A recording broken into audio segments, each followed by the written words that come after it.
Hi guys, thank you so much for being here and I really do hope you're doing well. Today I'm going to be doing a kit review on this DD Camping Hammock. But I'm also going to be sharing with you some great tips and modifications for hammocks in general that will mean you will get better use out of your hammock. If you haven't got a DD hammock, why haven't you got a DD hammock? What's the matter with you? Leave a message in the comment section down there to let me know what the hell is the matter with you. Anyway, I'm with the DD Camping Hammock. It comes in at 700 grams, so it's just over half a kilo, making it very light to carry, and it's not particularly bulky, so it fits in the bottom of my day pack and I carry it everywhere with me to erect whenever I get somewhere, and I can just have a nice seat. The other great thing is it comes with 10 meters of webbing, which means even if your trees are fairly sparse and far apart, you're probably going to still be able to put up the camping hammock. Now, it isn't waterproof, but in a camping situation rather than a day relaxing situation, you just erect your tarpaulin over it in a diamond configuration and that would keep all of the water off. If that didn't keep any water off the webbing, don't worry about that. That's what one of the tips is about later. So I'm going to put this up and show you a bit more in detail what it's like when it's erected. If you pack the webbing right into the top of the pack on one side, you can literally start wrapping it around the tree from the pack and it makes life a lot easier. But essentially what you need to do is get these two pieces of webbing. Now you'll notice that I've got knots in, that's to do with modifications, but I'll get to that later.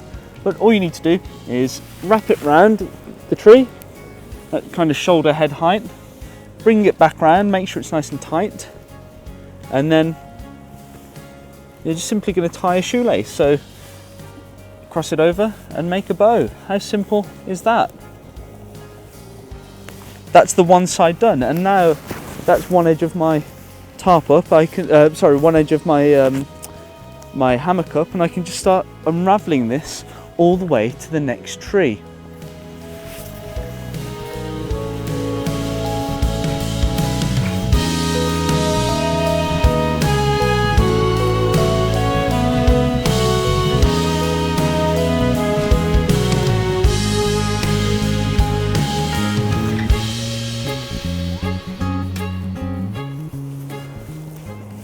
And the great thing is, as I tie off on this side, you can literally release tension before you tie your shoelace to the height that you require your hammock to be. And then when you're happy, simply tie that shoelace knot in. And that's your hammock up and ready to go. How simple is that? People often worry about getting in and out of the hammock, but it's really easy, it really is. So I'm going to open it up so that there's an edge. Simply sit down on that edge. The first time you do it, don't forget there's going to be a bit of give within the webbing, so you will drop down slightly like I just did. And then you just simply twizzle your body until you're in the hammock. It's that simple. Now look at the extra space that you've got in this. If I didn't mind my dirty feet getting completely inside the hammock, I would be able to completely cover myself just using the sides of the hammock. I mean, look at that. Completely cocooned in. And that, I mean, it's going to keep the wind off, that's for sure. But it's just nice to feel secure and enclosed within the hammock. You could also, as I mentioned, get inside of the zippered layer to cocoon yourself in the event of flying insects trying to eat you alive, but you can also just use it as a seat. I mean, just like that, legs across, or more commonly like that, sideways, so that you can just sit down, watch the lovely aspects of nature and enjoy yourself while you're out and about. I'm going to show you through some of the modifications that I mentioned at the start of the video. Okay, so the first modification are these knots here. Essentially the webbing has been, both strips been wrapped around on itself and just tied into a knot. Very simple, very easy to do. If you can imagine that the tarpaulin over the hammock, if you were camping in it, was like this and the ridgeline followed the line of the hammock, the big issue is that sometimes you have runoff coming in. You have the runoff from the tree, but you have also water coming in if the angle of the wind changes, and you get this part of the hammock webbing wet, and as I mentioned, you also get this sort of the runoff from the tree sort of dripping on the webbing. Now, if this gets substantial, in most cases it's not a problem, but if it gets substantial, the webbing tends to get soaked. This knotting helps to create points where the water will just drip down, and so by the time you get to the second, there's even less, and the third even less. But even if these fail, which is extremely unlikely, we have one of these things. I don't know if I'm unshot now. We have one of these things. It's essentially just a little loop of cord. I'll undo it here. You take a certain amount. Don't know what that is. Let's have a look. I'd say that's probably about 14 inches. Not great with my inches. That's what she said. You just simply wrap it over, pull the two bits through, and you wrap it round and pull the two bits through, and wrap it round again and pull the two bits through, almost like a Prusik loop. And what you have then is another stopper point for water, but you have these two runoff legs, if you can call them that. I watched a great video. I forgot what the guy's name is. I'll pop it up on screen right now. I think he's called the Hammock Lab or something like that. He tested out just like a lark's head. This is a bit more complex than a lark's head knot, but he tested out a lark's head knot compared to the metal rings that you can buy to stop water running down the webbing of hammocks, and this came out as good as anything else, because it doesn't matter which way this twists, it's still going to create that barrier for the water and some runoff points, whereas when the rings are twisted in a certain configuration in the carabiner, water can still travel in and onto your hammock, and you can get water ingress, which is what you don't want. So essentially the first modifications there are these knots, these ones here that stop most of the water, 3 of them. I have 3 sort of spaced, what would that be, sort of 20 inches to the first one, and then 10 inches for the second and 10 inches for the third one. That gives me enough webbing to wrap around the tree at least once, and to make my bow and connection point on both sides. And it's the exact same on the other side, except I've got brown paracord for this bit. I don't necessarily need to show you that. The next modification I don't have on at the moment, but I shall talk you through it.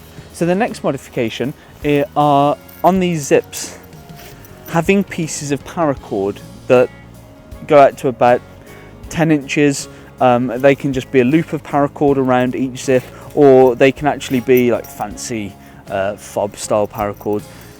I took mine off recently for another video because I really needed some paracord, and I haven't replaced them just yet. And the reason why these are good is apparent when you get inside and cocoon yourself within the hammock. So I'm going to do that right now and show you why it's advisable to do this. So first of all, I'll show you the cocooning feature now. You simply get inside. I'm inside the hammock now, and you can close it off, and to make sure no bugs get in, you simply zip it up. However, this zip here, no problem to reach. That one down there at my feet, ooh, I mean, that's really testing my abs right there. Makes it a bit easier if instead you have those bits of paracord on, and because there's an internal and an external zip, you can just put them internally, and it just makes it easier to close off the cocoon style hammock if you're inside of it. Another great feature of this zipper compartment, I mentioned putting a bedroll in there, but if you were out and about and you didn't have a bedroll, you can place bracken in there to create a bit of a barrier. Now the reason why that's good for a hammock is that when you lie down on these things, you create compression points where essentially you're making the fabric open up its weave, and you've got air running under you constantly when you're in a hammock. So if your shoulder and your butt and your knee are pushing against the bottom of the hammock, the wind's going to be coming underneath and it's going to be taking the heat away. So you're going to need some kind of bedroll or some kind of stuffing and filling in there. No problem, you just find some dead dry bracken, some dead dry leaves, start packing it out in this compartment, zip it all the way up, and then get in the hammock as normal, fold that over, and you're going to have a great night's sleep. These things are so comfortable, just hanging and rocking in the air is so soporific. It really does help you get to sleep. Now I'm going to tell you this I've slept in this exact hammock, 2 people. Me and my wife, we slept in this hammock on a camping trip, I think it was in August. Literally, my wife lay with her head at this end and her feet at that end, and I slept the opposite way, so we're top to tail. Was it comfortable? It was a stretch, if I'm honest. We both did fit. We're both light to medium build. Well, I'm a medium build, my wife's a light build. I just realised I might get into trouble for that.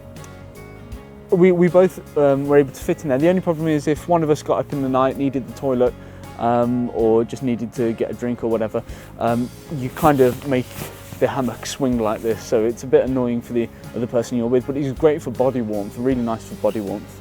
When I placed this up, it took literally no time. You just tie off the one end. When you have it coming out of the bag, you literally walk with it to the other end where you're tying it off, and you again wrap it around once, tie it and do a shoelace bow, and you're done.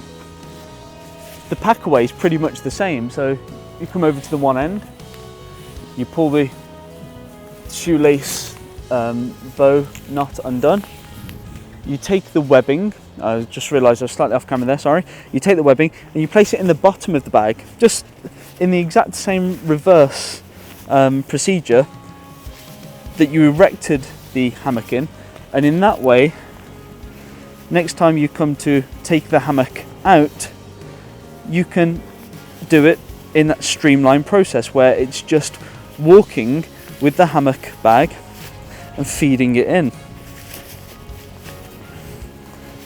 Now it's winter and my hands are really, really cold. It's been pretty chilly, and I couldn't really wear gloves and operate the video equipment. I mean, look at that, I've dropped the bag, I really can't feel my fingers. And I'm still able to get this hammock down in probably less than a minute, even though my hands are really, really cold and I'm suffering here in the UK. Oh dear, it really is cold.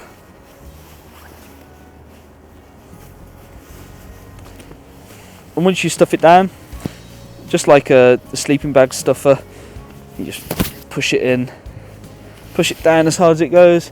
Now at the end with the webbing, all I need to do is pull that shoelace undone, the webbing drops down, and the webbing then goes into the bag also. Let me just gather it up, make it a bit easier on myself. And then next time that I take out the hammock, that webbing will be available for me to make my initial tie off on the first tree and then walk with the bag all the way to the second tree, no fuss whatsoever. Of course, if your fingers are warm in the first place.